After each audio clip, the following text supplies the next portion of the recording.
Good evening. I'd like to call the City of Post Falls Parks and Rec Commission meeting to order for March 23rd, 2021. Let's first start with the Pledge of Allegiance.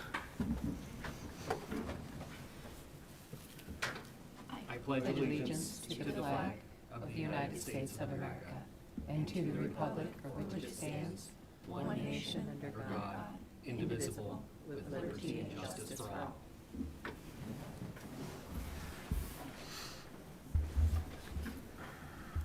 Thanks everyone who's watching at home and anyone in the audience, which we don't have anyone right now, but we have a request to turn off cell phones, and we'll start with Haley for the roll call of commission members. Zibble Wolf. Here. Duzick. Here. Cornwell. Here. Noyes. Here. Hale. Present. Vranich. Here. And I don't believe we have any amendments to tonight's agenda. Have done.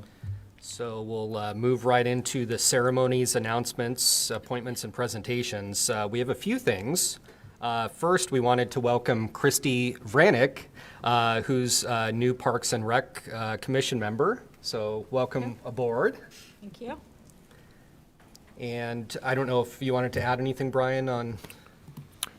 Not at this point. Okay. Yeah. Just appreciate your service to the community and keeping all of this in mind and representing our public that way. So Thank you. Yeah, welcome. Thank you for stepping up. And we still have one slot available, and people can apply with the city clerk. Correct. We can apply at the city clerk's office, and hopefully we can find one more, and gives us a better chance, especially coming into the holidays, to have a quorum. And just a divergence of opinions, so it's good to see. We also have a citizen appreciation letter. Yes. Would you like me to read it, or Yeah, sorry. Yeah. I think you have the better access to it. Sounds good. So this was sent March 14th. It says, Hello, Mr. Fair. I am cleaning up around the house, and I was just about to put this Post Falls Parks and Rec 2021 spring guide in the recycle bin when I thought the same deserves a big thank you or a show of respect for the work that they do. I'm speaking of the two most recent cover photos of the catalog/guide. The one before this one, the father and daughter dressed up for the father-daughter dance, almost brought a tear to my eye. Absolutely a great portrait photo, as this one of the two happy boys. Please pass along my respect and admiration for your photographer and editor. So the first one there, obviously, for those that know me, has a near and dear spot in my heart. So when Tracy showed that photo, that she was still considering it, I was pretty shocked and honored, and then to be able to see that another staff member had the same thing the following month is pretty exciting. So our kids definitely enjoy our programs and our services, and I grew up as a Park and Rec kid, and our kids are doing the same. So it's exciting. That's awesome. It's good to hear positive news, especially in times like this. So we appreciate the comment from that citizen. We did have two more quick announcements that were not on the agenda, but we wanted to share them. One, it was in today's paper. I know word's getting around, but we wanted to let everyone know that the sheriff, the Kootenai County Sheriff's called a meeting regarding the Spokane River. That's going to be on Thursday, April 1st at Red Lion Templins, just down the street from City Hall. So it's going to be a short presentation, and then they'll break into little groups, it looks like, and that's at 6 p.m. on Thursday, April 1st. So, and then we have, shortly after that, a few days after that, April 6th, we do have a public hearing on impact fees at the City Council meeting here in the City Council chambers. So we'd encourage anyone who's interested that impacts Parks and Rec, the impact fees that are proposed, please attend and voice your opinions. So, okay, we don't usually have declaration of conflict, so I don't see any. So we'll move on to the consent calendar. That would be the minutes from last month, February 23rd. I'll make a motion to approve the minutes from last month. I'll second that. Noyes? Aye. Cornwell? Aye. Hale? Abstain. Brannick? Aye. Zibble-Wolf? Aye. And Duzick? Aye. Okay, and I don't believe we have any citizen issues unless we have any comments that were submitted in writing, so. Receive any. A lot of tonight will be old business, which is just update on impact fees. Well, will be Brian. So I'm going to start out up here. Brian Myers, Parks Manager. Thanks for having me here tonight, and give a little update on impact fees, what they do for the city, and then what they do, how they serve our parks as well. Keep it pretty brief because we've talked on this topic before, but with that upcoming public hearing, timing is pertinent. So media department put together this slideshow or this video on impact fees. So we'll run through this real quick, and I almost forgot to turn on the mic.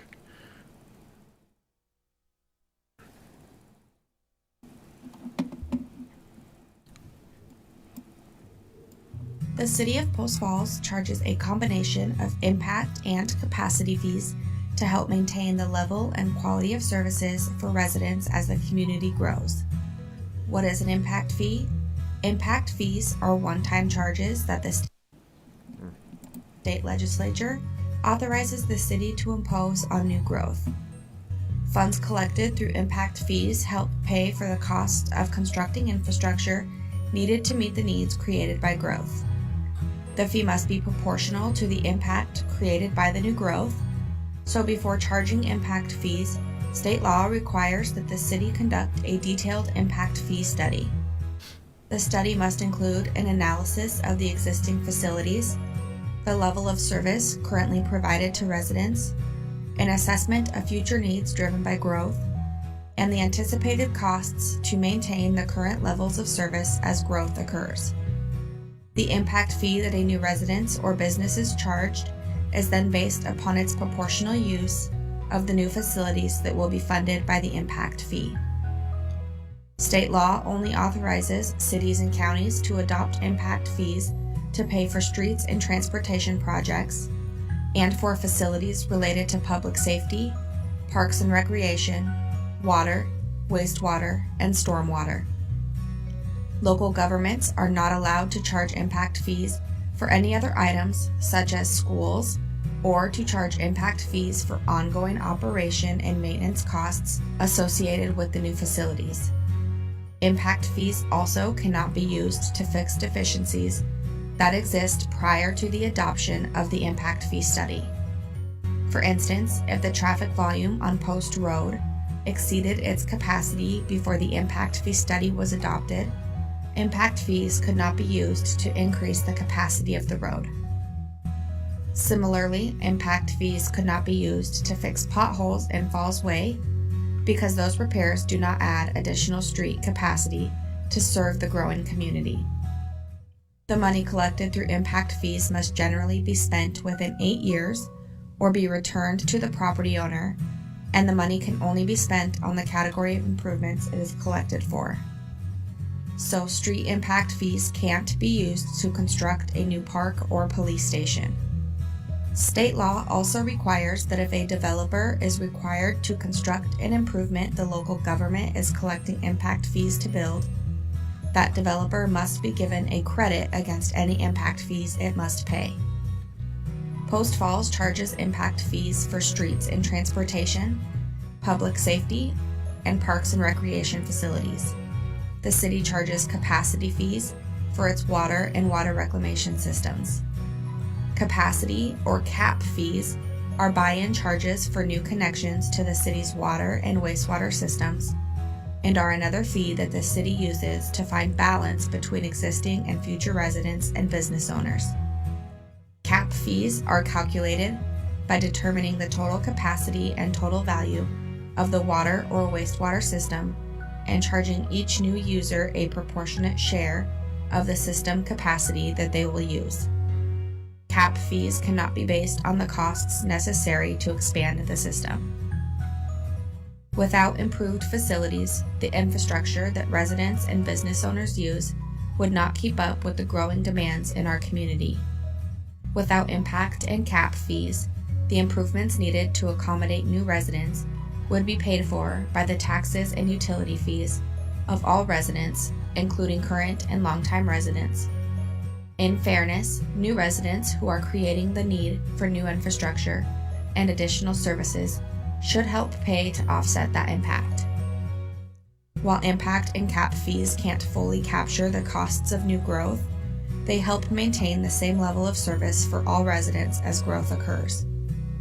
Thank you from the City of Post Falls for learning more about impact and cap fees and how they benefit a growing community and its residents. The City of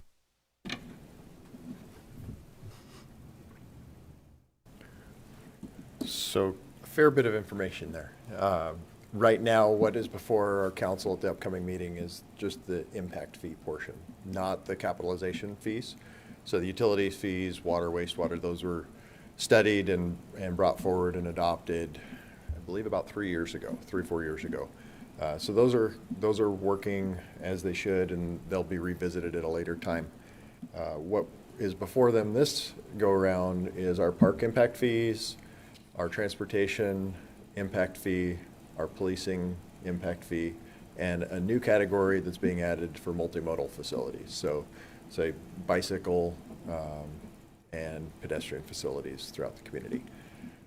So those are the areas that are being reached. And once again, as it said, these are all related to our existing inventory and how we're impacting or how we're growing our system to meet the demands of the community. In our park side, we've got a replacement methodology, and the way that works is we inventory our entire park system, determine the number of acres per person. We have our level of service standard, which is 6 acres per thousand that we talk about a lot. But what the study did was it looked at a snapshot in time and saw where we actually were relative to that level of service standard. So it identified that gap. That gap has yet grown since that study was completed almost a year ago in our COVID realities. So that increase in gap that's occurred is now going to have to be made up through other means to be able to continue to maintain our level of service standard of 6 acres per thousand. Once again, that goes with the improvements. So the inventory addressed all of the existing acreages of level 1, level 2 parks, and the improvements that are set to that land. Once again, development costs, we're reading in the Journal of Business, the Northwest Journal of Business, and we're seeing the very real costs associated with construction right now and how those have escalated over the last 6 months to a year. And those are all based on that previous study. So those are not all being captured right now, but we're trying to get this presented to council so they can weigh in on it and make a decision, however that might be. Should they move in a different direction or take a partial of this fee, which is an option that the council could choose. At that point, those changes in capacity are already identified within the study, and it's up to the city to say we're either going to change our level of service and have a diminishing level of community expectation as far as what we offer to the community, or we're going to make up for that through other means. And generally, within our funding strategy that the state allows, it's going to have to come through general fund taxes. So those are kind of the playing field that it's there. The consultant Tischler Bice on this study will be zooming in for the presentation, and they're much more well versed in this subject. We've been involved in this process now for a little over 2 years, but they're in it every day. So I'd encourage you to at least join in, watch that series or that presentation, and if you can, be there as well. So. Any questions for Brian? I had one question. At the beginning of your slides, it said that the impact fees were not used for new, but I'm not quite sure if it was new parks or, so I just wanted to clarify that. So I'd have to go back and see how they actually termed it, but what I am gathering from that would be, right now, we don't have an indoor recreation facility. So we can't, we have our current level of service standard. We have our Black Bay Depot, the Trailhead facility, and the Treehouse. That generally makes up our indoor square footage. So we couldn't go out and build a 110,000 square foot indoor facility and say we're gonna use impact fees to build that with the replacement methodology, because we don't have that level of service per population. We have roughly 36,000 square feet of service area per our current population. So we can make pace with that and continue to add indoor at that level. But if we're looking to add a new type of facility, that's got to come from other sources initially. Okay, so it's a new type of facility, not, because my understanding is that we will be using impact fees for Tullamore, for starters. I know others as well. But that is, we will still be able to do that. Yes. Yeah, it is for those items that are being added to increase capacity. So, and right now we have X number of playgrounds per 1,000 people. We can add a new playground to maintain that same level Okay. of service. So it would be a new playground, but we already offer an amenity of that type. Okay. Brian, is there like one or two myths? This was a really informative video that the city did. I'm glad they did it. But is there like one or two myths that you've heard or other people in the department have heard that you guys always have to constantly dispel? That's not how it works. I think anytime you hear fees, or it gets related to taxes, and I think it's really important in this discussion to separate those two things, to say that this is a fee that's being assessed to individual properties as they develop, and as we add new residential units, particularly as it relates to parks, as it relates to transportation, multimodal, and police, it also impacts our commercial facilities. So just having that knowledge that that's where this fee is being placed is important. And the other part of this is a land use regulation. So that's the housing, the Idaho State Code that holds impact fees and allows the city to assess this. So just like we have zoning regulations of residential and commercial and industrial, this is one of those mechanisms that gets to shape the type of community that we build. And without it, we're going to have to find another solution. We can choose that, but what would that be? And with the discussion that's happening at the State House right now, our city's hands are a little more tied that way. So right now, this is a good, strong mechanism. It's a mechanism we've been using for quite some time. And 2011 was the last time it was updated, so there's a lot of change in our community since that time. At 2011, our forecasted growth rates were far, far different than what we're seeing now, and those two things combined resulted in a much smaller fee, particularly with Parks and Rec, and also our transportation side. So those are the kind of critical nature of the decision that's before council right now, is how are we going to do that if we aren't going to go this mechanism? And are we going to be looking differently as we see this growth continuing on? Any other questions for Brian? No? Thanks for that update. No new business tonight. So we're going to the administrative and staff reports. So I think the first one on the agenda is Tracy, recreation programs and special events.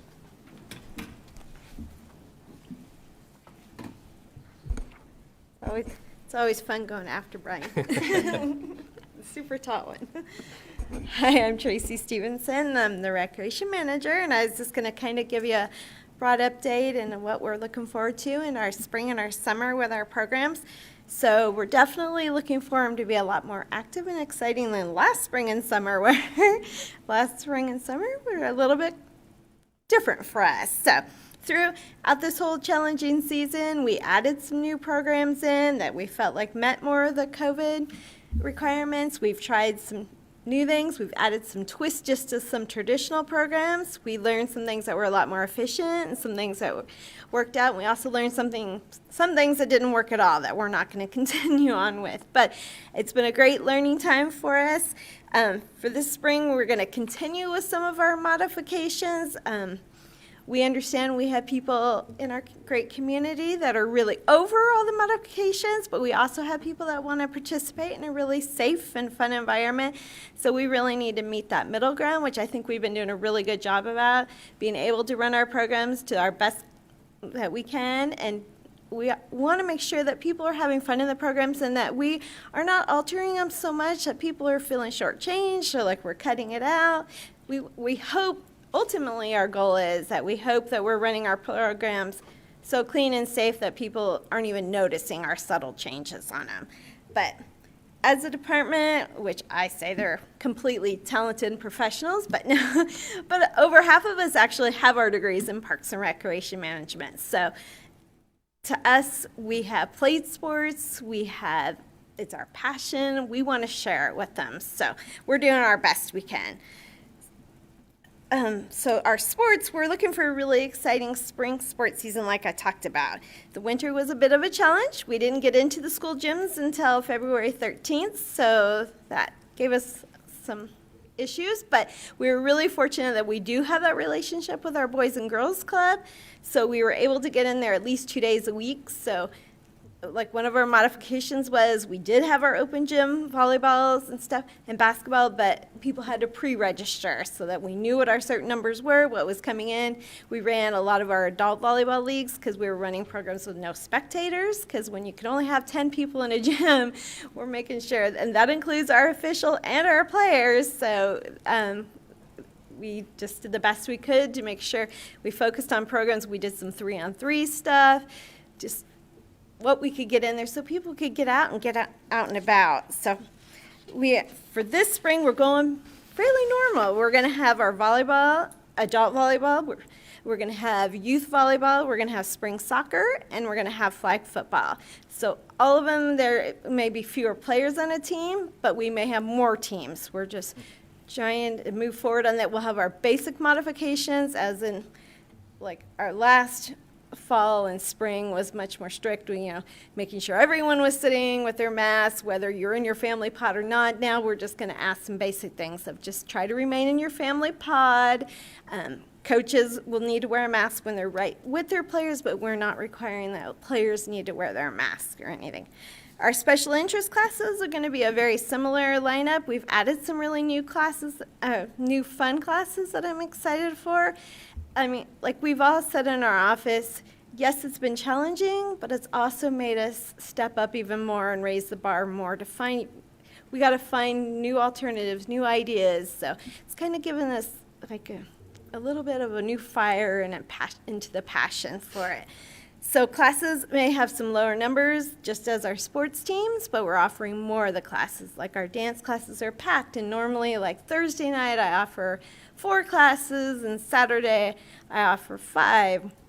Well, now like Thursday we'll offer 6 classes, and Saturday we'll offer 8 classes, just so we can keep our numbers but have the kiddos in their classes. Ultimately, this is a little bit more expensive on our end, so we did just turn in a fee resolution with some of our, I'll just keep on dance for an example, we increased the price like $2 per participant. It's very nominal, we believe, but it's enough as we know what our numbers are and watching our budgets that we can keep up with, make sure there's sanitizers in the facility, that our instructors are trained, that we as staff are trained for cleaning the facilities properly, because we can't rely on parks to just be in there all the time, because there's a lot of stuff going on and we need to stay on top of it.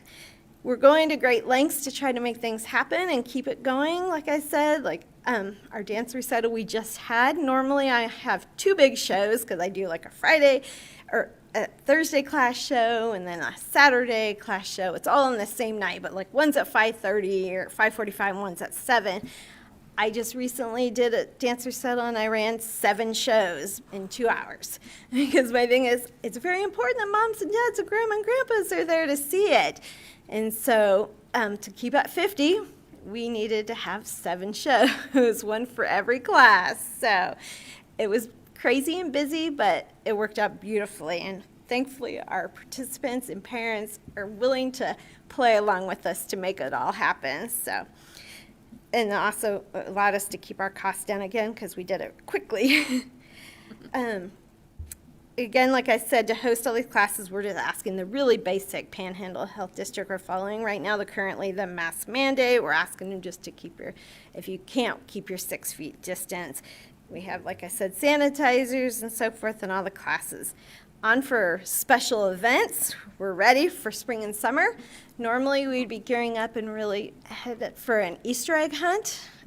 We realized as we analyzed each program individually, we went through every single class, every program and event that honestly, we can't just have a huge community Easter egg hunt, but we also know we don't want to be a canceling. That's not our thing. As you've seen, we've done drive-thrus for Winterfest, all the different stuff. We weren't going to cancel. So what we came up when we didn't want to do another drive-thru. You can only do the same program over and over. So we are doing an Easter egg scavenger hunt, which if any of you have little kids or know people, we will be dropping clues online on March 30th, and then they have from the 31st to the 4th to go to our 5 different parks we have set up. We have different clues, the little riddles that'll go with it for each park. And then Sean in our office is in charge of hiding what you're looking for in the Easter spring name that goes along with your clue. And then they'll have their sheets to fill out, and they just need to be turned in by 5 o'clock on April 5th. And then we have 15 Easter baskets that we will be raffling by the people that have turned in their things.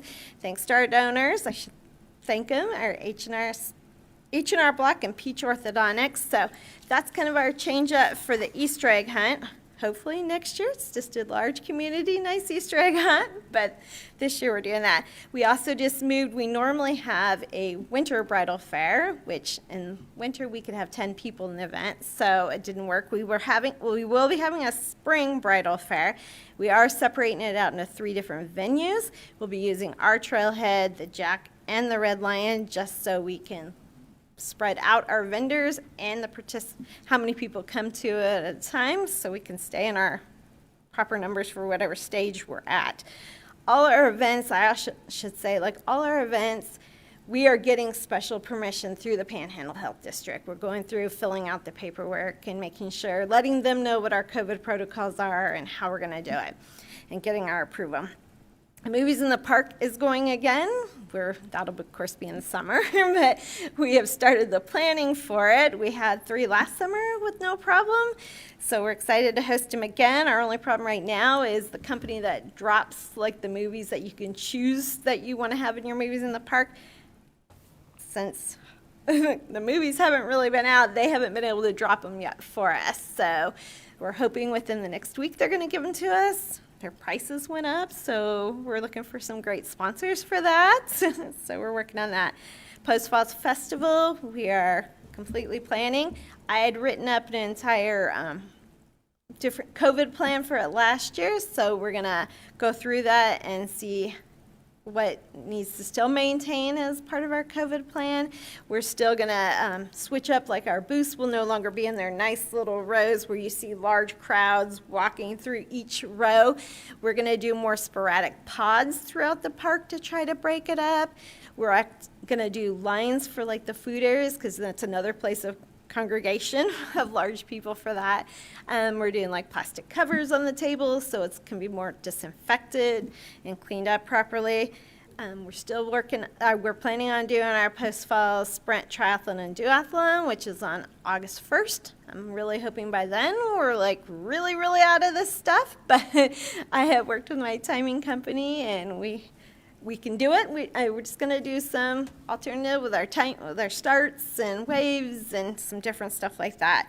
Camp Chameleon planning and hiring a staff is now in full swing. And as I probably told you before, we ran camp all last summer. We're one of the very few camps in the area, knock on wood, that went all 11 weeks with no major COVID outbreaks. So we're definitely running that. We will have some COVID protocols, but nothing like last year. We won't have the full, like, come up and get your temperature taken and that kind of stuff. We'll just ask the basic questions, and we'll definitely we've always kept the kids in groups in their pods and areas, so that stuff will work.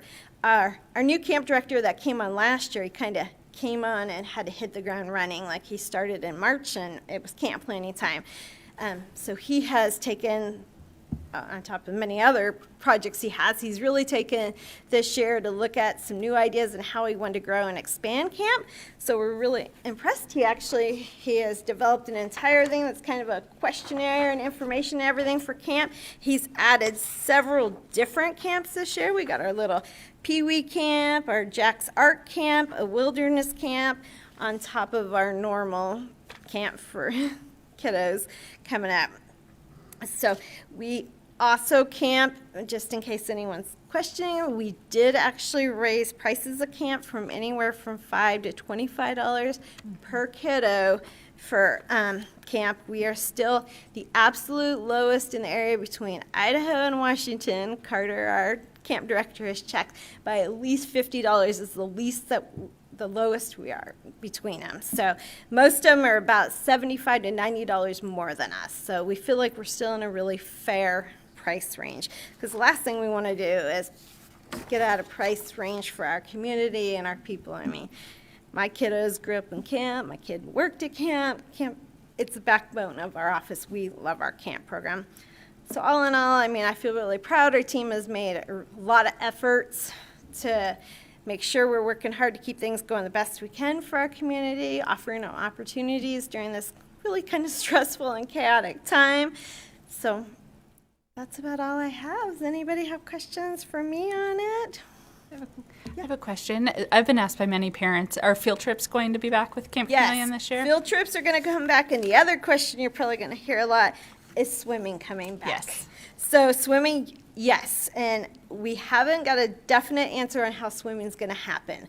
We may hire lifeguards that are down at Kiwanis Park with them, which also brings up another issue of just how we're going to keep the community out of the area. Our biggest thing right now is we are trying to bring lifeguards back to Chameleon Park. So we're in the process of trying to hire and find lifeguards for that, and then we will be busing them to Chameleon for swimming time so that they are in a guarded swim area. Excellent. Anything else? No. All Thank right, you, Tracy. Thank you. And I think Brian will be back up with Little League update on the MOU, or you want to stay down there? If I can stay Yeah. here, that'd be great. So Post Falls Little League is a long-standing user of our facilities in the springtime. And what this memo and the MOU that's going to be going forward to City Council at an upcoming meeting really does is it memorializes that relationship and the long-standing relationship that they've got with the Parks Department and the facilities they utilize.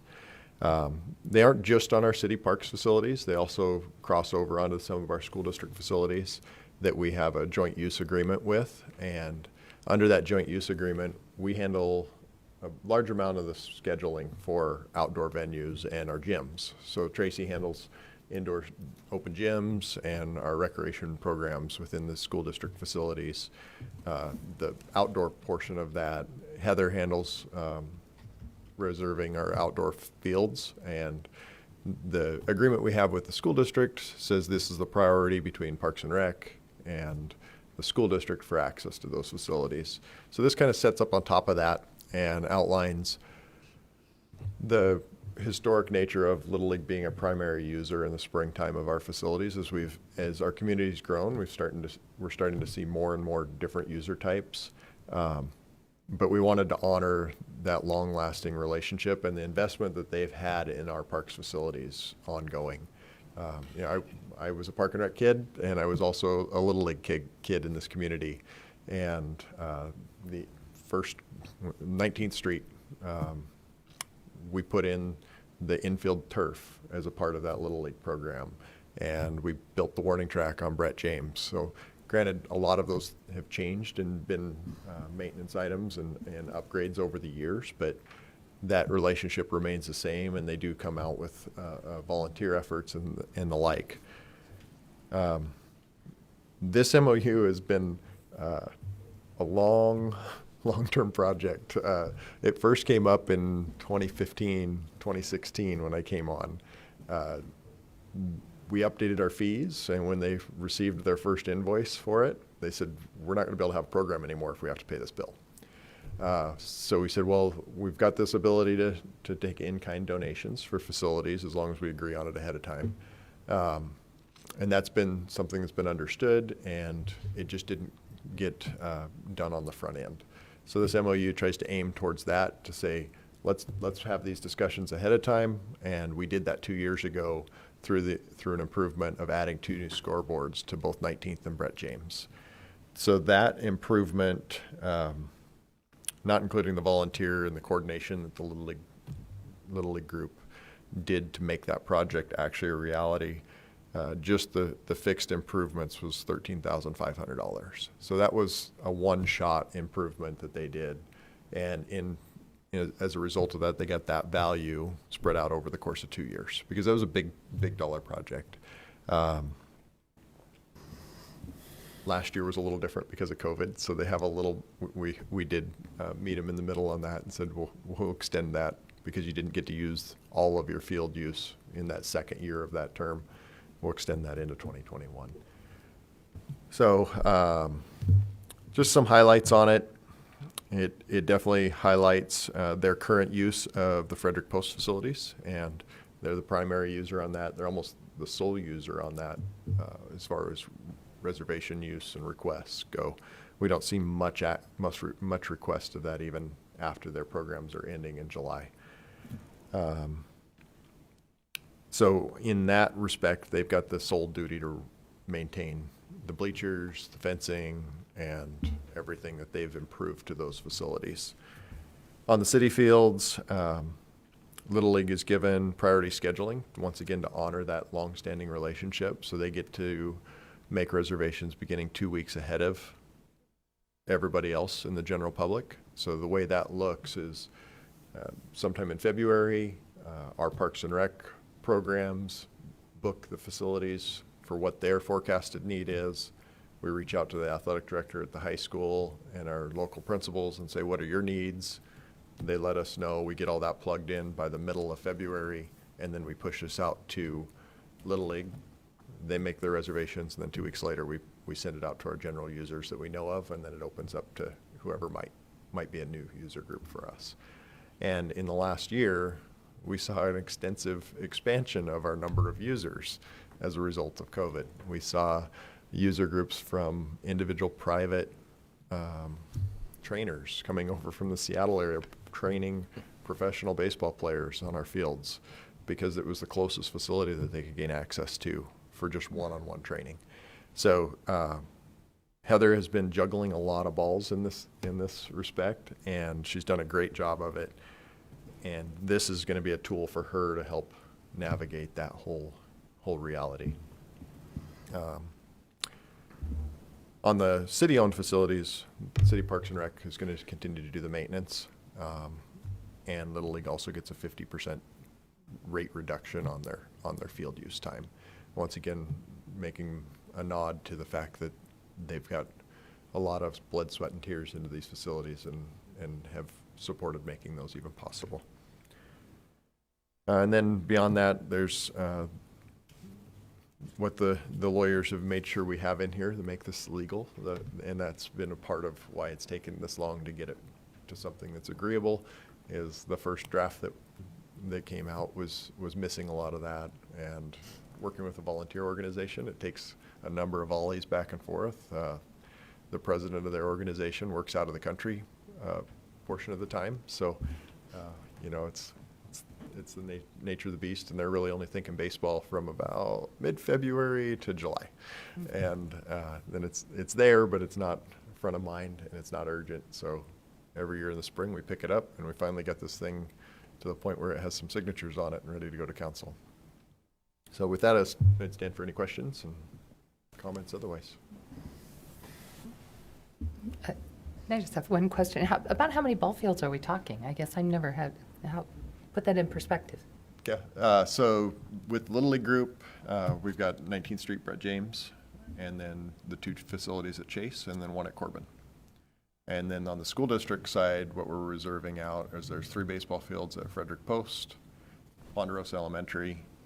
We don't handle the reservations at the high school, but we do at the middle schools. So the middle school 2 baseball fields, and then our rectangular fields, I'd have to take a shot in the dark. I'm thinking we've got probably a total of about 11 fields that we Give or book, take, yeah. give or take. Very good. Thanks, Brian. Now we got Robbie with Falls Park construction update.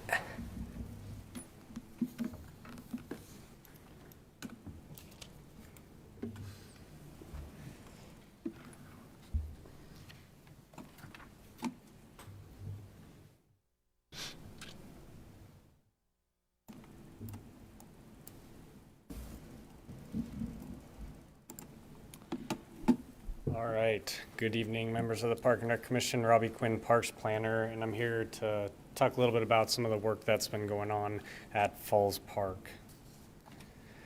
So basically, probably a couple months ago, our maintenance and construction crews started doing some maintenance work and then some just general park improvements. So the first one that they started was the bridge decking and railing. And so the existing decking had begun failing in quite a few spots, and there's patching and such. So they ended up replacing all the decking. So that's just a picture of today. But they completed this a couple weeks ago. And so the next step will be obviously getting railing on there, and that's going to end up being similar to what was on the Black Bay Depot with the metal railing on the back with the round slats.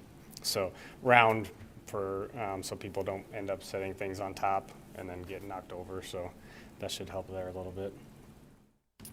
Next up, the shelter. So one of the shelters we are relocating slightly. This is an image back last fall. You can see kind of see there's a crack right down the middle here. So this back post had settled about 3 or 4 inches from the rest of the shelter. And so we're removing that and then kind of moving it a little further from the pond. We think that's part of the reason why there's some settling just with the water in the pond. And so this is another picture from today. Can't really tell where it's moved, but basically it's moved about 8 to 10 feet further away from the pond. And they've started setting the new post, sonotubes, and then getting the gravel base ready for concrete. And then next up is the playground. So the majority of the playground was out of date and out of current code. And so we're basically going through and replacing everything in the playground while we're doing some of these other upgrades. We figured kind of get it all done at once so we don't have to keep coming back to the year after year making some of these changes. So this is just kind of a layout of the new playground. So a couple changes. The swing's going to be moved over towards the path closer to the entrance. We'll be installing a slide, and then this spinner feature called the Global Motion, which is kind of a large circular feature that kids can kind of go inside and spin around. A couple other small spinners, and then kind of some steppers for the younger kids. Also adding some bench pads and a new ADA entrance into the playground. And here, again, kind of hard to see, but you can see where this, the new location relative to the existing shelter here. And then one other change was the route of this path. So previously it ran through this side and down, and so kind of to give us some more room in the playground, we switched it around a large pine right here and ran it to this side. And again, kind of some pictures of today, not really much there. They started setting a footing right here for that big global motion. And then again, the new swing location will be over here. So like I was saying, this is kind of where the old path used to be. And you can see the gravel getting prepped for the new location of the sidewalk. And then the entrance, so that's kind of a big one. I don't know if any of you have been there in the last few years, but it's settled quite a bit, just kind of with the earthen dam that it is. And so Avista's actually taking care of this project, but they did start this week.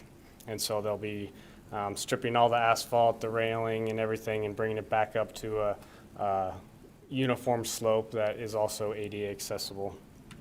And so this is just a picture from today. You can see they made pretty quick work of the demo in one day. And then just a couple other miscellaneous kind of upgrades that we're doing. We're adding about 20 benches to the park at various locations, some at the playground, as I mentioned, and then replacing some of the older ones, and then just some new locations throughout the trail system. And then again, while we're there, adding some irrigation improvements. So currently it's on a conventional wire system, so our irrigation department is going to be switching that up to a 2-wire system. So while Avista is making improvements to the entrance, we're going to get some conduit in under that to connect the controller on the restroom, and then run that over to another controller that's for the southern end of the park, so we can get it all on one controller this time. So that's kind of what they've been doing. We're probably Avista's entrance, I think they figured about 2 to 3 weeks for that, and then for our own improvements, we're probably another couple months out, just with some of the delivery on playground equipment that pushed us a little bit. So that stand for any questions. What's the timeline on that? On the park being opening? So the Avista's portion there a couple weeks, and then that it's still open. So you can't see it, but there's actually another bridge up here. So the park is still open. We didn't close it or anything, and people can still access the dam through this main path right here. But then, like I was saying, the playground and the rest of the shelter and all that is probably a couple months. Okay. Any other questions? Thank you, Robbie.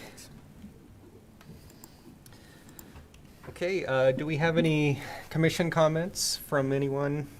Want to say anything tonight relevant? No? Actually, I just have Yeah. one just quick announcement. The North Idaho Centennial Trail is working on lighting the bridge over the Spokane River right at the state line. So be watching that. That should happen within the next, we hope within the next month. So that's going to be pretty cool. So when you come get to Idaho from Washington, you're going to see some cool lighting on that bridge. Very nice. Yeah. Any other comments? No? No executive session tonight, so we will adjourn tonight's meeting.